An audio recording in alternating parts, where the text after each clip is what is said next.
안녕하십니까, 김진정 변호사입니다. 자, 오늘 우리 미국 식품 통관 전략 네 번째, 이 식품 안전 현대화법에 대한 검토입니다. 이 식품 생산자 또는 수입자에게 적용되는 이 법규로서 이 식품과 관련된 미국에서 현재 활발하게 적용되고 있는 것이 바로 이 식품 안전 현대화법인데요. Food Safety Modernization Act라고 불리죠. 이 미국이 1890년대부터 시작된 식품 안전에 관한 법규 중에서 Meat Inspection Act로부터 시작되었죠.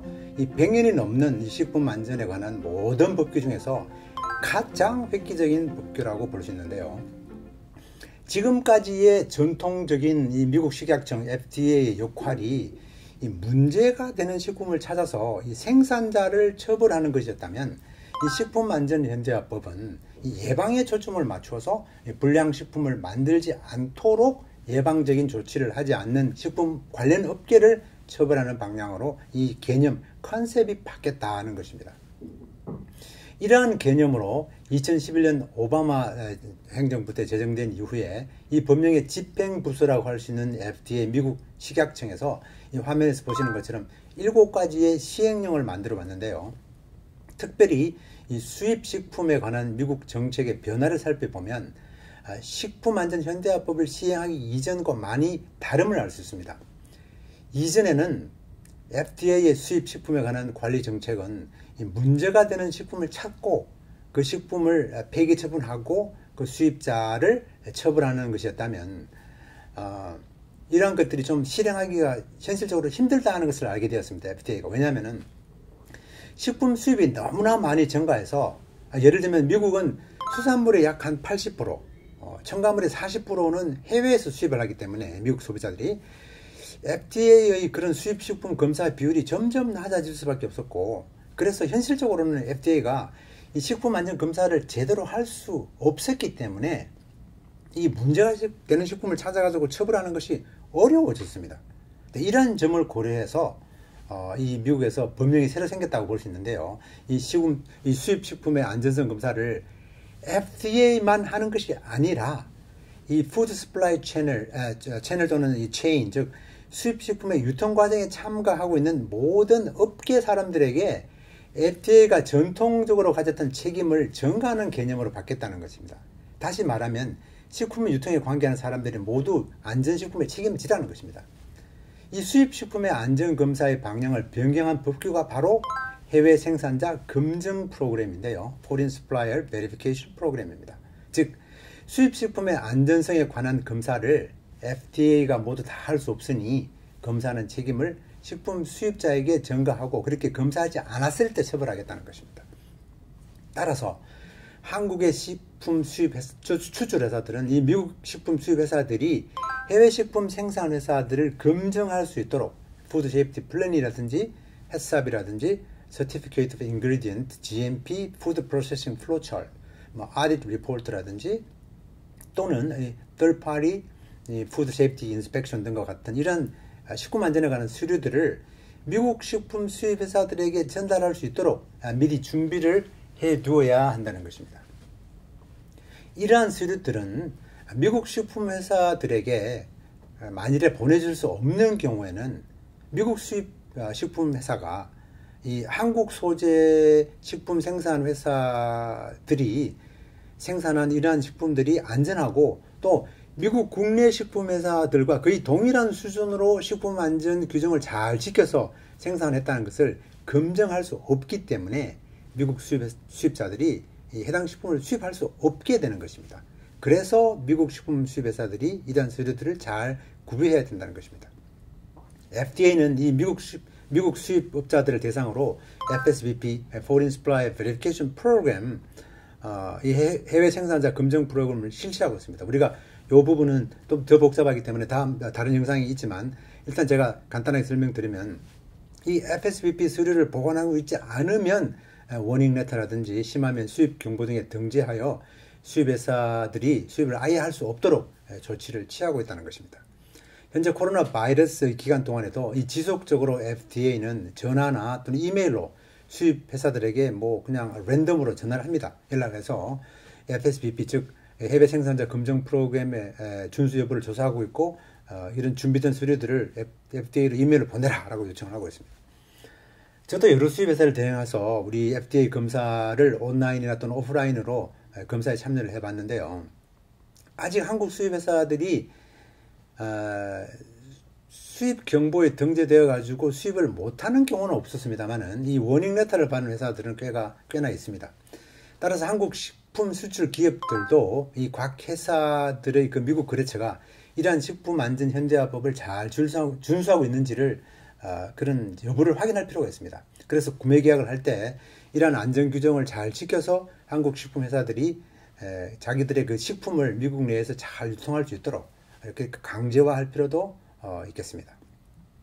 자, 다섯 번째 마지막으로 한국 식품 회사들이 알아야 할 이 미국 통관의 이 7계명을 제가 한번 정리해 보면 다음과 같습니다. 자, 첫 번째인데요. 모든 통관 서류의 이 주소를 일치시켜라.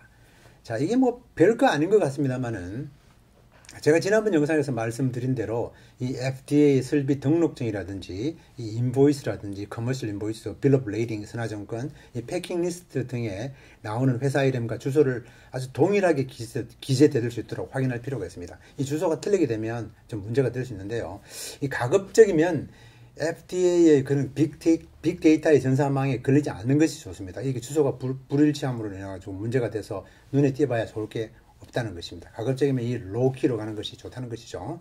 두 번째는요, 이 인보이스 위에 품목 번호라 그러죠. 이 HS 코드와 FDA 설비 등록 번호를 이 리마크란에다가 기입을 해주시면 좋겠습니다. 이 HS 코드는 많은 사람들이 아직도 이 실행을 하지 않고 있습니다. 현실적으로 업계에서. 근데 사실은 19 CFR 이 미국 관세법상에 보면 이 인보이스 위에 HS 코드를 반드시 적게 되어 있습니다. FDA 설비 등록 번호는 이 인보이스 및 패킹 리스트 위에 적어 두시면 되겠습니다. 그 리마크란에다가 적어 두시면 되겠다는 것이죠. 자, 그 다음에 세 번째인데요. 세 번째는 이 제품 라벨을 사전에 검토하라. 제가 이 라벨리법 영상에서 좀 아주 디테일하게 8가지 그 라벨에 관한 설명을 드렸는데요. 이 수출 전에 이 라벨을 전문가의 검토를 받아서 이 라벨에 문제가 없도록 하라는 것이 이 세 번째 주의사항이고요. 네 번째는 유해 식품이 되지 않도록 해라. 즉 이런 그 불량 식품을 만들면 안 되겠죠. 당연히 이 제품에서 특별히 불량한 성분이 나오는지를 수출 전에 반드시 테스트를 해보고 또 특별히 승인되지 않는 성분을 이 식품에 포함하면 안 된다는 것입니다. 승인이 안 된 제품을 그 라벨에 또 적혀 있으면 당연히 이건 안 되는 거죠. 그래서 이 성분에 문제가 있는지를 사전 확인할 필요가 있다는 것이 네 번째고요. 이 다섯 번째는 이 식품 안전에 관한 서류를 챙겨두라는 말씀인데요.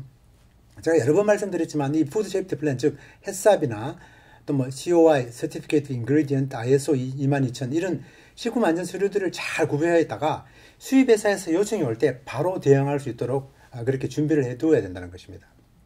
자, 여섯 번째는 이 통관사를 잘 고용하라고 제가 말씀드리고 싶은데요. 이 내용은 약간 좀 어감이 좀 이상하게 들릴 수 있지만 뭐 통관사가 다 똑같지는 않습니다. 왜냐하면은 물론 당연히 경험상의 문제도 있지만 이 FDA 내부에서 이 통관사들의 이 파일러라고 부르는 이 통관사들의 레벨을 따로 두고 있습니다. 즉 많은 제품을 통관해 본 경험자와 그렇지 못한 사람을 좀 분리하고 있는데요.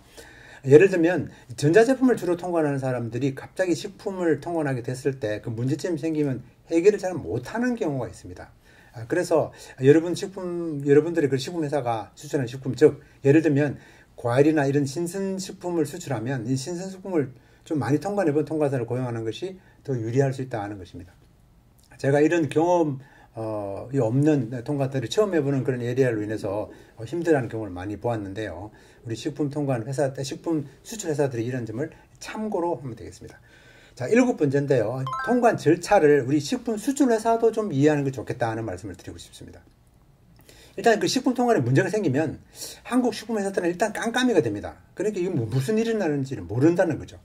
그래서 이 절차를 알아두는 것이 좋겠다는 뜻이고, 미국에 있는 수입 회사들이 어떻게 대처하는지 또는 통관사가 어떻게 대처하는지 또 이렇게 판단을 할 수 있다는 거죠. 일반적으로 이런 문제가 생기면 사실 식품 수출 회사까지 이런 문제를 잘 가르쳐 주질 않습니다. 그러니까 이유도 모르는 상태에서 이 한국 식품 회사들이 좋은 식품을 만들어 가지고 미국 수출했는데 뭐 수입 경보에 등재돼 가지고 미국을 수출을 못하는 경우가 생긴다는 것입니다. 그래서 이런 한국 식품 수출 회사도 미국 통관 절차를 큰 그림을 이해하는 것이 매우 중요하다는 것입니다. 요즘 코로나 팬데믹과 빈번하게 발생하는 식중독 사태로 인해서 식품 안전성에 대한 경각심이 높아지고 있습니다. 이 식품 통관 전략들을 짧은 시간 안에 모두 설명드리기는 좀 어렵지만 이 7가지의 핵심 원칙을 잘 숙지하셔도 수입식품의 이 미국 통관에서 발생할 수 있는 매우 치명적인 위험 요인들을 좀 피해갈 수 있겠다는 말씀을 드리면서 제 강의를 마치도록 하겠습니다. 감사합니다.